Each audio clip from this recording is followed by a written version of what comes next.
Dr. Seuss and Random House Children's Books present Horton Hears a Who by Dr. Seuss. On the 15th of May, in the jungle of Newell, in the heat of the day, in the cool of the pool, he was splashing, enjoying the jungle's great joys, when Horton the elephant heard a small noise. So Horton stopped splashing. He looked toward the sound. "That's funny," thought Horton. "There's no one around." Then he heard it again, just a very faint yelp, as if some tiny person were calling for help. "I'll help you," said Horton. "But who are you? Where?" He looked and he looked. He could see nothing there but a small speck of dust blowing past through the air. "I say," murmured Horton, "I've never heard tell of a small speck of dust that is able to yell. So you know what I think?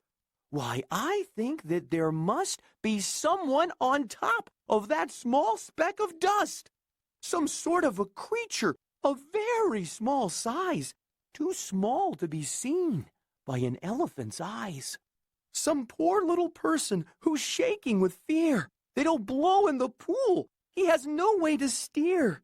Well, I'll just have to save him, because after all, a person's a person, no matter how small." So gently and using the greatest of care, the elephant stretched his great trunk through the air, and he lifted the dust speck and carried it over and placed it down safe on a very soft clover. "Humph!" humphed a voice. 'Twas a sour kangaroo, and the young kangaroo in her pouch said, "Humph!" too.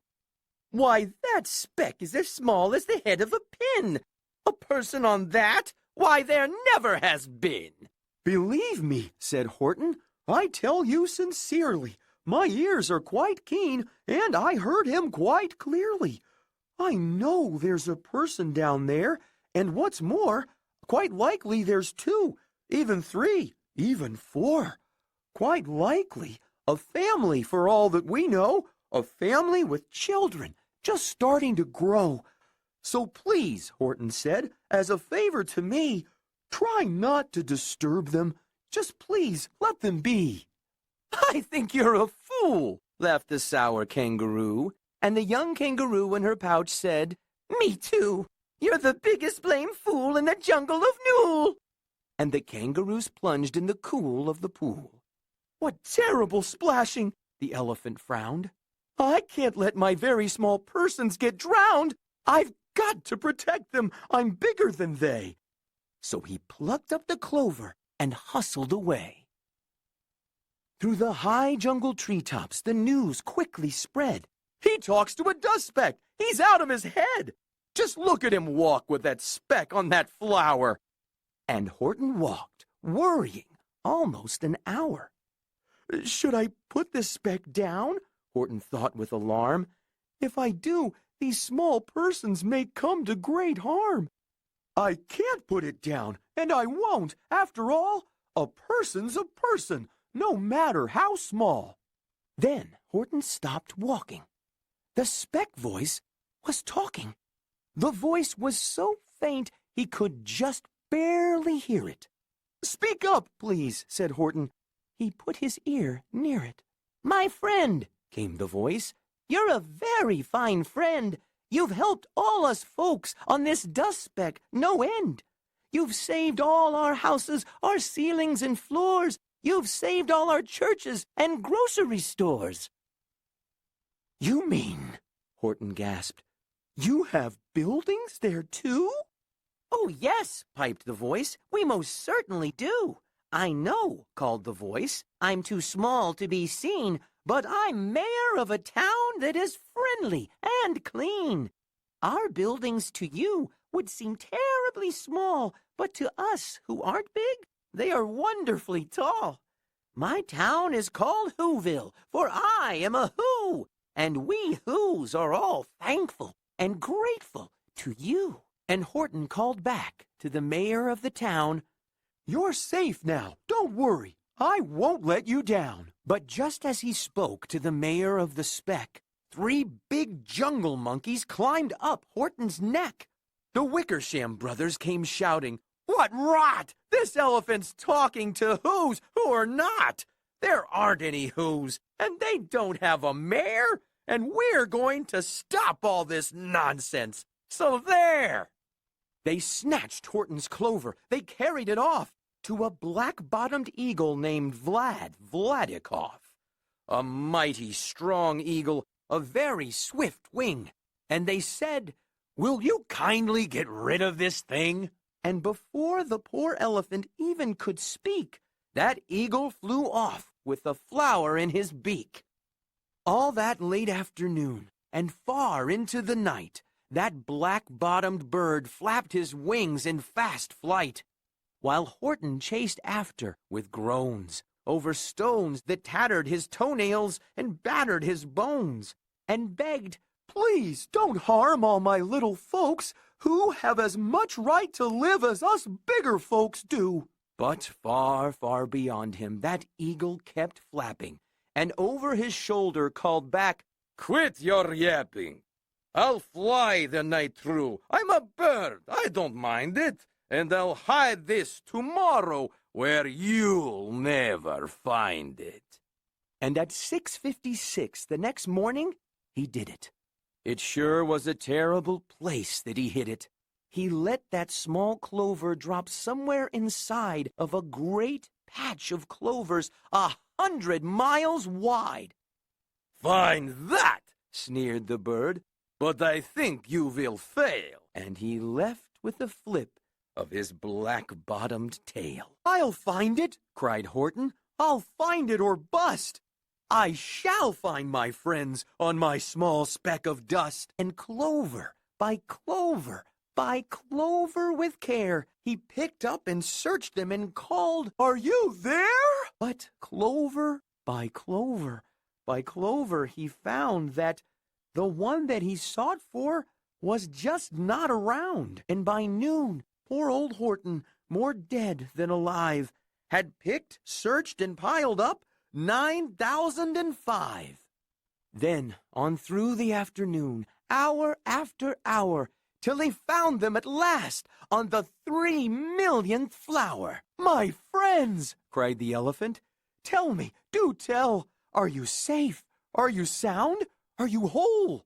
Are you well?" From down on the speck came the voice of the mayor. "We've really had trouble, much more than our share.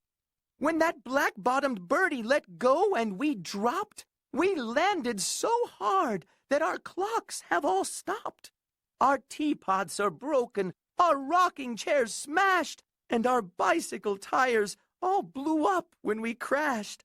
So, Horton, please," pleaded that voice of the mayor's, "will you stick by us who's while we're making repairs?" "Of course," Horton answered. "Of course I will stick. I'll stick by you small folks through thin and through thick." "Humph," humphed a voice. "For almost 2 days you've run wild and insisted on chatting with persons who've never existed.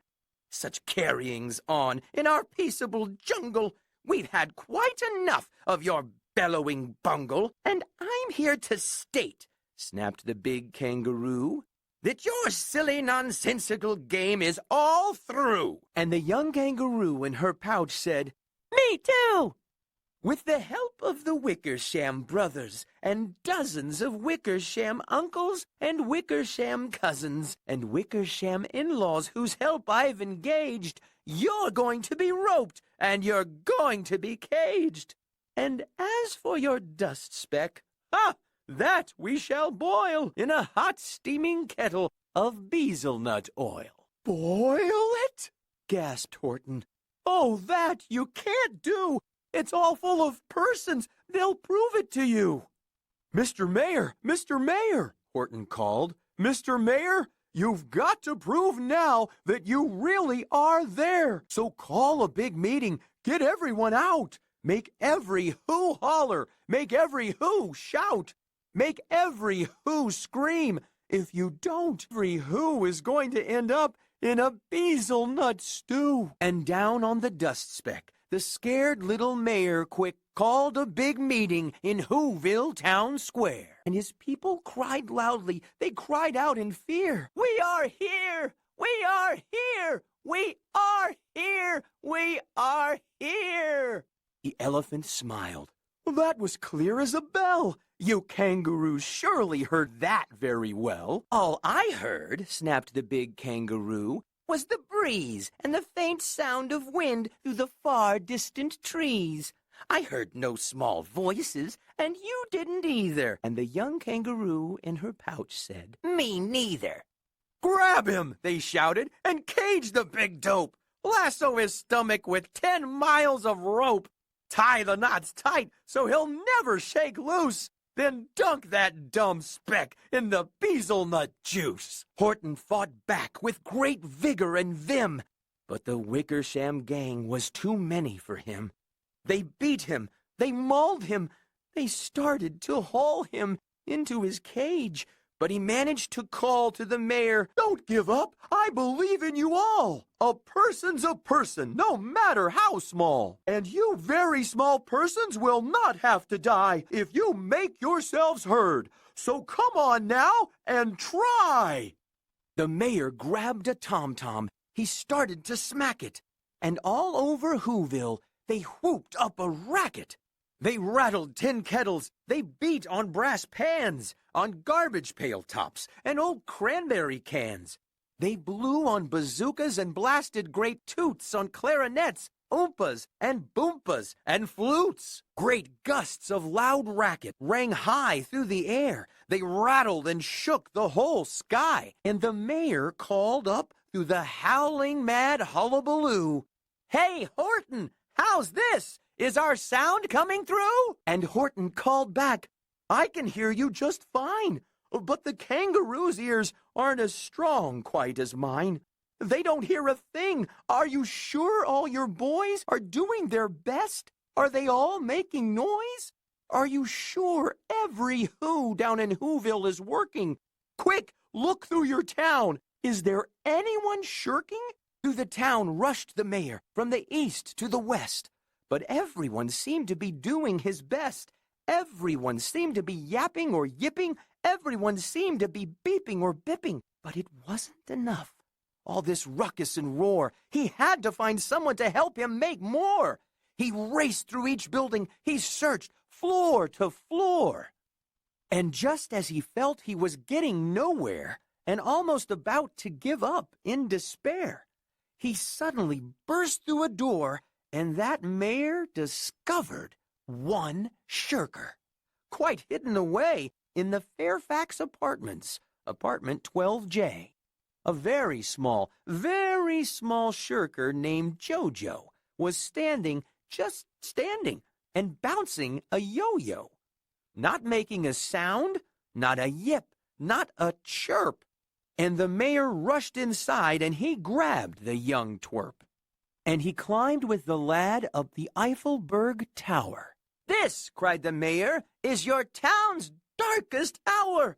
The time for all who have blood that is red to come to the aid of their country, he said. We've got to make noises in greater amounts. So open your mouth, lad, for every voice counts.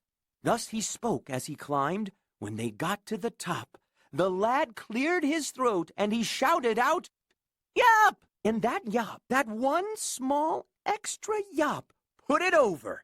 Finally, at last, from that speck on that clover, their voices were heard. They rang out clear and clean, and the elephant smiled. Do you see what I mean?